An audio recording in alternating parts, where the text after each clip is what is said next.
NASA నిత్యం అంతరిక్షంపై పరిశోధనలు చేస్తూనే ఉంటుంది. భూమి లాంటి గ్రహాలు ఎన్ని ఉన్నాయో తెలుసుకునేందుకు, అలాగే అక్కడ జీవం ఉందో లేదో అంచనా వేసేందుకు ప్రయత్నిస్తూ ఉంటుంది. అలా చేసిన ప్రయత్నాల్లో కొన్ని ప్రత్యేకమైన కొత్త గ్రహాలు బయటపడుతూ ఉంటాయి.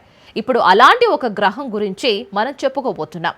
ఇది భవిష్యత్తులో అంతరిక్షంలో పెద్ద విస్ఫోటనానికి కారణమయ్యే అవకాశం ఉంది. ఇంతకీ ఏంటా గ్రహం? అది ఎక్కడ ఉంది?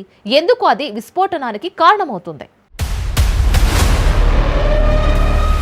విశ్వంలో ఉన్న వేల గ్రహాలలో HIP 67522b అనే గ్రహం కూడా ఒకటి. దాని చుట్టూ ఒక నక్షత్రం తిరుగుతూ ఉంటుంది. అది దాని ఉపగ్రహం. ఈ గ్రహం తన చుట్టూ తిరుగుతున్న నక్షత్రానికి అతి దగ్గరగా సంచరిస్తుంది. HIP 67522b అనే గ్రహం గురుగ్రహం అంతా పరిణామంలో ఉంటుంది. ఇది దాని నక్షత్రానికి చాలా దగ్గరగా తిరుగుతుంది. కేవలం 7 రోజుల్లోనే తన నక్షత్రం చుట్టూ కక్షను పూర్తి చేస్తుంది. అంటే అది అత్యధిక వేగంతో తిరుగుతుంది. ఈ వేగం కారణంగా ఆ నక్షత్రానికి సంబంధించిన అయస్కాంత క్షేత్రాలకు భంగం కలుగుతుంది.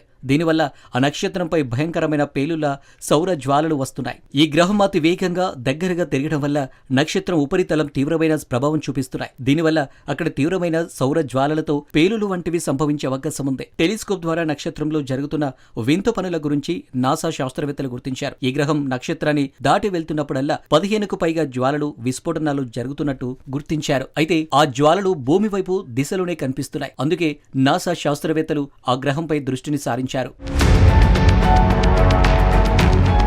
ఈ ఎక్సో ప్లానెట్ మన సౌర వ్యవస్థకు ఆవల ఉన్న గ్రహాలు అని పిలుస్తారు. అది దాని నక్షత్రం చుట్టూ చాలా గట్టిగా తిరుగుతుంది. ఇది నక్షత్ర ఉపరితలం నుండి మంటలను ప్రేరేపిస్తుంది. సూర్యుడి నుండి గమనించిన దానికంటే పెద్దది. అంతరిక్షంలోకి అనేక మిలియన్ మైళ్లు చేరుకుంటుంది. ఇది కాలక్రమేణా ఈ దురదృష్టకర ప్రపంచ వాతావరణాన్ని చాలా వరకు తొలగించవచ్చు. ఈ దృగ్విషయం నక్షత్రం యొక్క అయస్కాంత క్షేత్రంలో గ్రహం యొక్క పరస్పర చర్య వల్ల సంభవించినట్లు పరిశోధకులు చెబుతున్నారు. ఒక గ్రహం దాని చుట్టూ ఉండే ఉపగ్రహాన్ని ఇంతగా ప్రభావితం చేయడం ఇదే మొదటిసారి అని నాసా చెబుతుంది. ఈ గ్రహం ఆ ఉపగ్రహం తాలూకా అయస్కాంత రేఖలను కదిలించి దాని ఉపరితలంపై వినాశనానికి కారణమయ్యే పేలుళ్లను సృష్టిస్తుంది. దీన్ని చూసి శాస్త్రవేత్తలు కూడా ఆశ్చర్యపోతున్నారు. కొన్నేళ్లకు అది టైం బాంబులా మారి పేలిపోయే అవకాశం ఉంటుంది. అదే జరిగితే దాని ముక్కలు ఇతర గ్రహాల వైపుకు చెల్లాచెదురుగా పడవచ్చు. భూమి వైపు వచ్చే అవకాశం ఎంతవరకు ఉంటుందో కూడా నాసా శాస్త్రవేత్తలు అంచనా వేస్తున్నారు.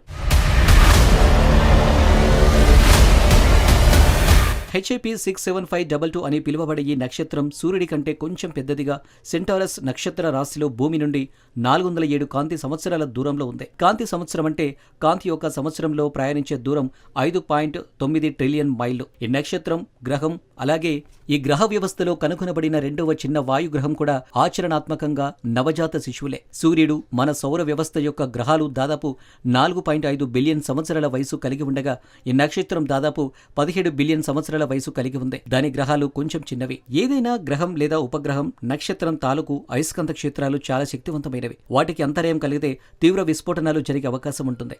ఇది చుట్టూ ఉండే గ్రహాలపై కూడా ఎంతో ప్రభావాన్ని చూపిస్తుందన్న ప్రశ్నలు తలెత్తుతున్నాయి. HIP 67522b అని పిలిచే ఈ గ్రహం సూర్యుడు కంటే కూడా కొంచెం పెద్దదిగానే ఉంటుంది. భూమి నుండి 407 కాంతి సంవత్సరాల దూరంలో ఉంది. ఇది కాంతి సంవత్సరం అంటే కాంతి ఒక సంవత్సరంలో ప్రయాణించే దూరం. అంటే 5.9 ట్రిలియన్ మైళ్లు. కిలోమీటర్లు చెప్పాలంటే 9.5 ట్రిలియన్ కిలోమీటర్లు.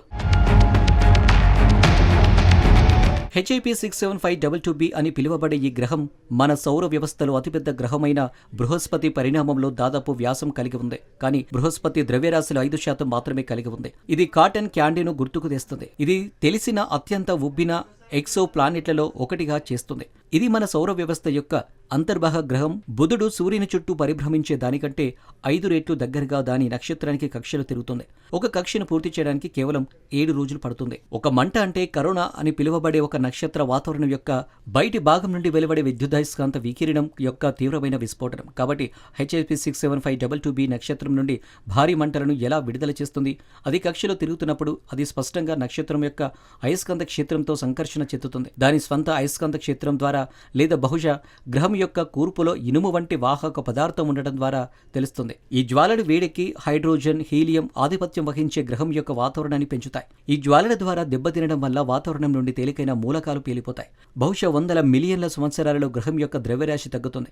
ఈ గ్రహం నిత్యం వేడెక్కిపోతూ ఉంటే 100 మిలియన్ల సంవత్సరాల తర్వాత ఈ గ్రహం ద్రవ్యరాశి తగ్గిపోతూ ఉంటుంది. అంటే గురుగ్రహం సైజులో ఉన్న ఈ గ్రహం చివరికి నెప్ట్యూన్ గ్రహం సైజుకు వచ్చేస్తుంది.